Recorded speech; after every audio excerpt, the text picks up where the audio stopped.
Origen del cine. Cinematógrafo es el nombre más antiguo que tiene el cine, la cual está formada con raíces griegas y significa el que graba películas. Sus componentes léxicos son kinema, movimiento, película, y graphein, grabar, escribir, más el sufijo o agente, el que hace la acción. El origen del cine lo encontramos con el primer aparato de proyección llamada la linterna mágica, inventada en el siglo XVII por el científico holandés Christian Huygens, pero a él no se le reconoció como su auténtico patentor, sino hasta después de 12 años de su invención, cuando el sacerdote alemán Anastasio Kircher experimentaba con imágenes en movimiento y gracias a su famosa linterna, reconociéndose a este como su auténtico inventor del artefacto. La linterna mágica era un invento nuevo que daba la posibilidad de poder proyectar imágenes pequeñas pintadas en láminas de vidrio encima de cualquier superficie lisa como la pared. A finales del siglo XVIII, los franceses inventaron la fantasmagoria, dando la aparición de los demonios y esqueletos, la cual se volvió muy popular en toda Europa. Rápidamente, a principios del siglo XIX, las historias de fantasmas se volvieron populares y sus creadores se convirtieron en verdaderos showmen. El impacto en el público fue tal que se considera el precursor del cine de horror, pero en 1797 apareció un grande de esa forma teatral, Gaspar Roberts, llamado Robertson, quien presentó su primera fantasmagoria en París. El proyector se colocaba tras una manta translúcida fuera de la vista de la audiencia, pero Robertson pronto descubrió que podía utilizar el proyector con ruedas, al que llamó Fantascope, para generar imágenes en movimiento o que éstas se hicieran grandes o pequeñas, cuidando que la imagen estuviera bien enfocada en todo momento. Robertson utilizó imágenes rodeadas de color negro para simular el libre movimiento de los fantasmas, aunque también utilizaba varios proyectores para poner los fantasmas en distintos entornos. Las proyecciones consistían en fantasmas y esqueletos que se aproximaban al público para agregarle un toque más horrorífico. Robertson y su equipo añadían voces a los fantasmas, lo cual asustaba al público totalmente. Las posibilidades reales que podía tener el cine fueron adivinadas por el belga Joseph-Antoine Plateau, que en el 1828, mediante un artilugio de su invención, mostraba imágenes en movimiento. Plateau se basó en el principio de la persistencia de las imágenes luminosas en la retina del ojo. En el año 1832 inventó el fenaquiscopio, que permitió por primera vez proporcionar la ilusión de una imagen en movimiento a partir de secuencias de imágenes fijas. Un año después, en 1833, el matemático austriaco Simon von Stamper creaba un curioso artilugio que llamó estroboscopio. Este invento permitía poder ver un objeto que estaba girando sobre sí mismo, como si estuviera quieto o dando giros muy despacio. También recordemos que la invención de la fotografía condujo rápidamente al desarrollo del cine. Ya en 1874, el astrónomo francés Jules Janssen obtenía éxitos con su revólver fotográfico, antepasado de la cámara fotográfica actual. Poco después, el norteamericano Edward Muybridge reproducía el galopar del caballo con sus 4 patas despegadas del suelo. Los experimentos que condujeron a la invención del cine fueron numerosas. Primeros pasos del cine, pero como en tantas otras cosas, fueron los trabajos de Thomas Alva Edison, el inventor de la bombilla, en 1889, los que llevaron al invento de lo que él llamó kinetógrafo, primera cámara sonora, invento importante en el que Edison puso en relación el eje del obturador de la cámara con un fonógrafo, permitiendo grabar sonido e imagen a la vez. A pesar de que la registró o patentó en 1891, el genial inventor no tenía fe en el futuro del cine, que consideraba como un simple espectáculo para la gente solitaria.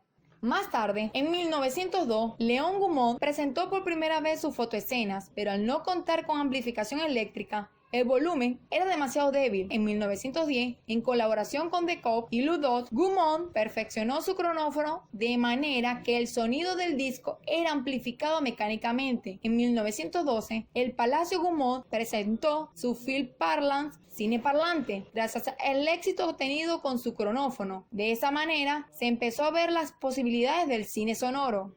No obstante, el 6 de octubre de 1927 se estrenó El Cantor del Jazz, considerada la primera película sonora de la historia del cine, que hizo tambalear todos los planes del momento del cine mudo. Hacia 1930, el sonoro era un hecho y el cine mudo había sido definitivamente vencido.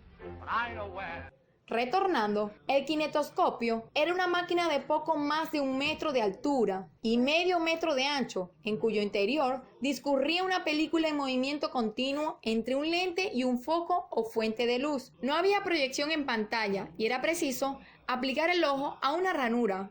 Para completar el desarrollo de una pelea de boxeo, las evoluciones de una bailarina, en el primer estudio de cine de 1890 rodó sus películas William Dixon. Se trataba de un barracón iluminado por una gran vidriera, montada sobre pivotes rotatorios que recogían de forma continua la luz solar. En 1894 nacían las primeras proyecciones con el norteamericano Merrin LeGuand, pionero del proyector moderno, para ver las extrañas imágenes o primeras películas, un hombre estornudando o un caballo corriendo. ¿Quién realmente inventó el cine? Fueron los hermanos franceses Angus Marie-Louis Nicolas Lumière y Louis-Jean Lumière, y aunque la fotografía fue determinante en el desarrollo y progreso del cinematógrafo, la fecha de nacimiento de este arte no es anterior al 28 de diciembre de 1895, una fecha clave para la historia del cine. Los hermanos proyectaron públicamente en París la primera película de la historia, Salida de la fábrica Lumière. En la pionera filmación, los espectadores tuvieron la oportunidad de observar sencillas escenas, sin actores ni montaje, como la salida de obreros de una fábrica de León, el derrumbe de un muro, la llegada de un tren y un barco saliendo del puerto. A partir de ese momento y en el periodo de un año, los hermanos Lumière crearon más de 500 producciones cinematográficas. Sin embargo, los espectadores comenzaron a aburrirse de las simples filmaciones y a mostrarse más exigentes con la industria. Como respuesta, directores como Georges Méliès comenzaron a desarrollar nuevas técnicas cinematográficas, narrando historias ficticias, incluyendo la técnica teatral y creando los primeros efectos especiales. La industria del séptimo arte comenzaría de ese modo con la intensa e imparable evolución de la creación de películas, desde la primera película con sonido, pasando por la inclusión del color en las proyecciones y más tarde las películas 3D que causan furor en la actualidad.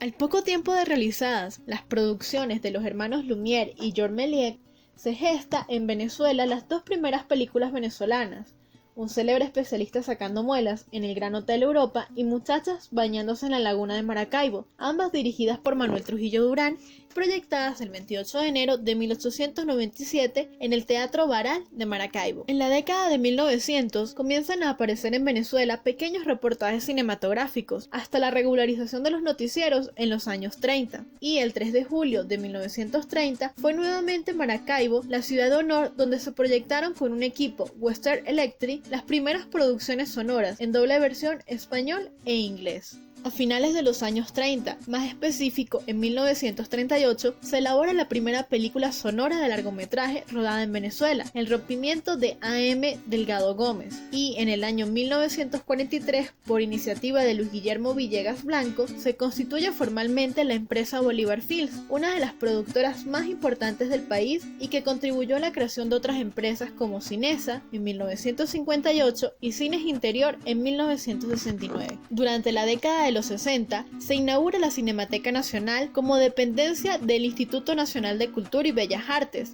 INCIBA, y en diciembre de 1966, bajo los auspicios de la Universidad de Oriente, se realiza en Ciudad Bolívar el primer encuentro de cine nacional, donde se nombra una comisión redactora del proyecto de ley de cine. En 1975, el cine venezolano logra que por primera vez el Estado, a través del convenio entre Corpo Turismo y Corpo Industria, financie las producciones audiovisuales, otorgando 5 millones de bolívares para la realización de 9 largometrajes, y en 1978 se logra el récord de estrenar 16 títulos venezolanos en un solo año. A principios de los 80, Venezuela enfrenta una profunda crisis económica. Sin embargo, esto no impidió que del 20 al 28 de junio de 1980 se realizara el primer Festival de Cine Nacional, organizado por Tariq Souki, director del Departamento Cinematográfico de la Ilustre Universidad de los Andes. En este evento se galardonaron las obras El Domador con el Gran Premio Simón Bolívar, El Pez que Fuma como primer premio y Yo hablo a Caracas como mejor cortometraje. En 1981, el destacado cineasta Fernando Birri llega a Venezuela, específicamente a Mérida, invitado por Tarik Souki para ser asesor e instructor del taller Poética Cinematográfica.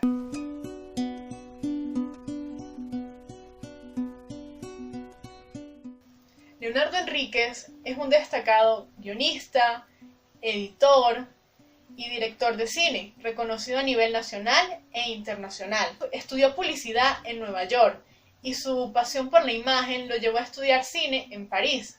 Su ópera prima es el largometraje Tierra es la noche. Mi primer largometraje se llama Tierra es la noche. Es una película que hicimos en coproducción con Francia. Se filmó enteramente en Caracas y la postproducción la hicimos en París. Y él mismo describe sus producciones como cine de autor. Sí, el guion es mío. Trata de un poco el espíritu de los tiempos de los años 90 en Caracas. Y tiene, para mí, tiene un lenguaje bastante atrevido, por así decirlo. No es una película tradicional. Sin embargo, viajó por bastantes festivales. Estuvo en Nueva York, estuvo en el Festival de Italia, un Festival Italia.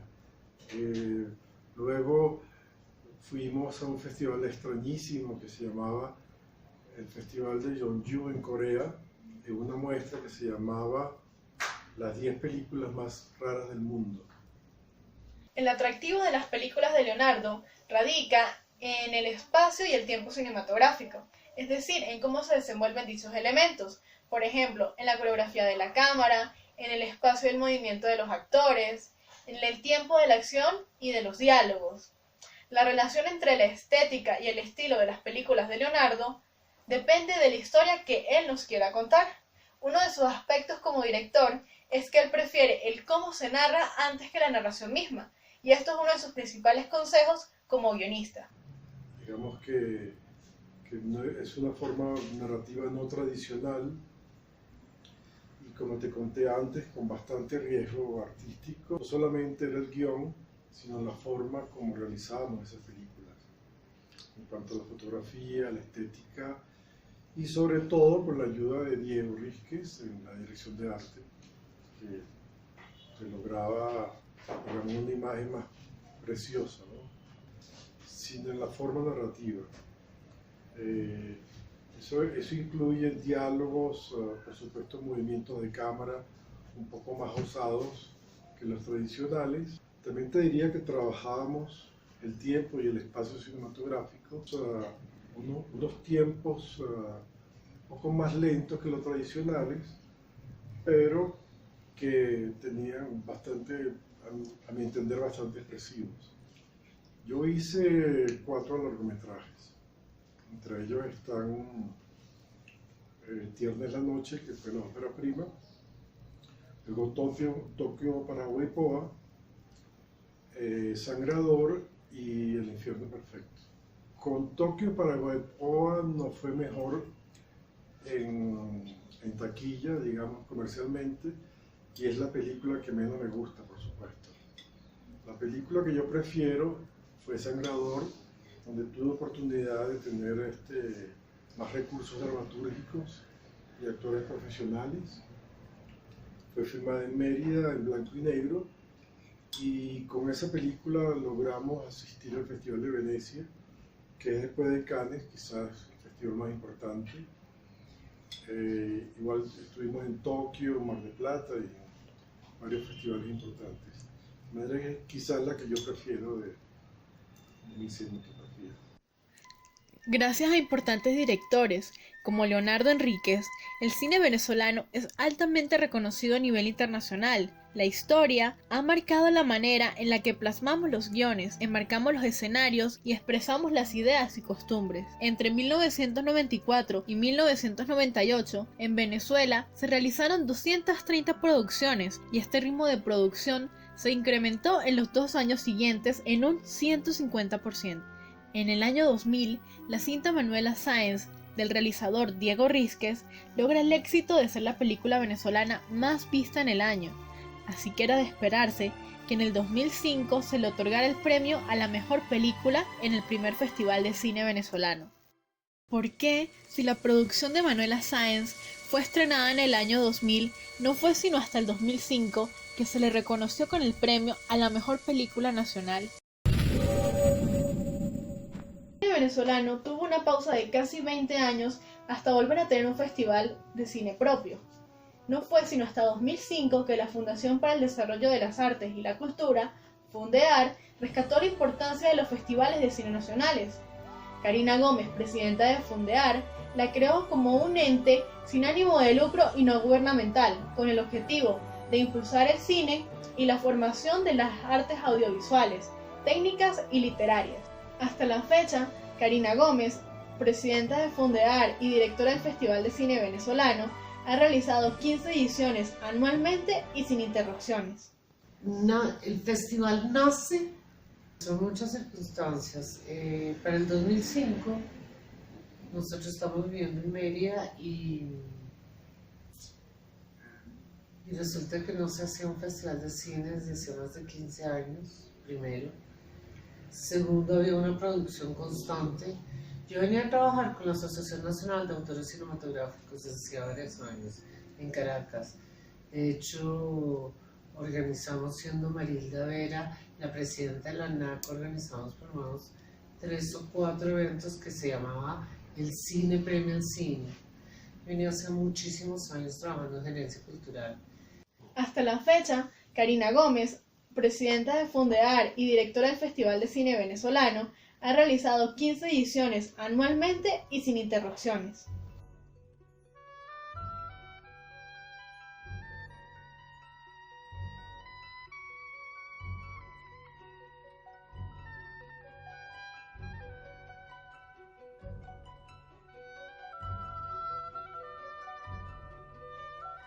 El festival cumple 10 años. Ese festival me di cuenta de la importancia que teníamos y lo bien que lo estábamos haciendo. Y la importancia que era para el país y para nosotros mismos y para el proyecto. Fue un festival importante porque vieras que de alguna forma lo hicimos muy bien hecho. Fue el año donde pudimos traer mayor cantidad de actores, de cineastas, una participación de películas tan importantes y tan interesantes. El Festival de Cine Venezolano incentiva a los futuros realizadores de cine por medio del certamen Maratón Atómico, el cual consiste en una competencia de cortometrajes.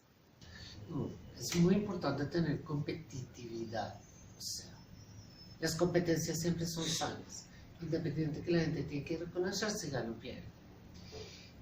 La competencia es la forma de saber cuáles son las mejores películas. Quién es el mejor guionista de este año, quién fue el mejor montajista, cuáles son las mejores actrices o actores o reparto. Eso hace que no solamente a nivel personal para los ganadores, que además dentro de su currículum puedan lograr mayores cosas, sino que eso habla muy bien del cine venezolano. Actualmente el Festival de Cine Venezolano celebra su 15ª edición. Por primera vez se ha realizado lejos de la ciudad de Mérida, siendo este 2019 su sede la ciudad de Caracas. El cine venezolano siempre ha tenido 2 vértices muy importantes y muy interesantes.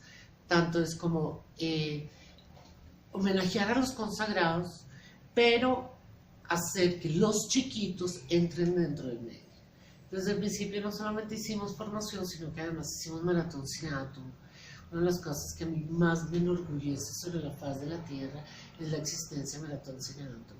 Hoy en día, muchachos que ganaron en los primeros 2, 3 años, hoy en día son muchachos como Michelle Labarca, que va para Cannes, que va a Mar del Plata, que va a San Sebastián, igual muchos de ellos. Ese es el orgullo que yo siento. El cine venezolano y sus festivales nacionales han enfrentado las vicisitudes de cada época. Tal vez la historia contenga momentos de sosiego, pero lo que nunca contendrá es un punto final, porque se ha demostrado que el séptimo arte es una expresión ineludible de la cultura venezolana.